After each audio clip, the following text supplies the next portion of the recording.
హైదరాబాద్ శాలిబండ అగ్ని ప్రమాదంపై దర్యాప్తు కొనసాగుతోంది. అటు ఘటనలో చనిపోయిన కారు డ్రైవర్ కాదని పోలీసులు అయితే తెలిపారు. మృతుల్ని గుర్తించేందుకు చర్యలు చేపట్టారు. గాయపడిన వారికి ఉస్మానియా ఆసుపత్రిలో చికిత్స అందిస్తున్నారు. ఘటనా స్థలానికి చేరుకున్న ఫోరెన్సిక్ టీం ఆధారాలు సేకరిస్తోంది.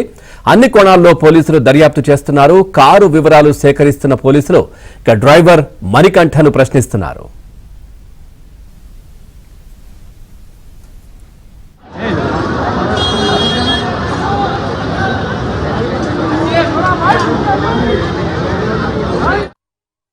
చార్మినార్ దగ్గర డ్రాప్ అయ్యింది. కస్టమర్ డ్రాప్ చేశారు. మళ్ళీ ఒక 5 కిలోమీటర్ డిస్టెన్స్లో నాకు పికప్ పడ్డాను. నేను ఆ పికప్ దగ్గర వెళ్తుంటే పికప్ ఇంకొక 3.2 అట్లా ఉంటుంది.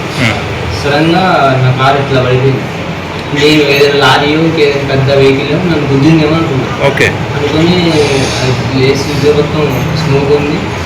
అది ఏమంటే గ్యాస్ బలం కొట్టి బయటకు వచ్చాను. అప్పటికే మనకు వచ్చింది.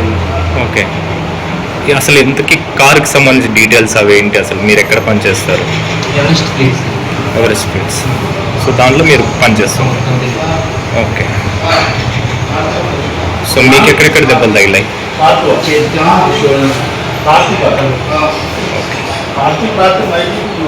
ఏ టైంలో జరిగింది?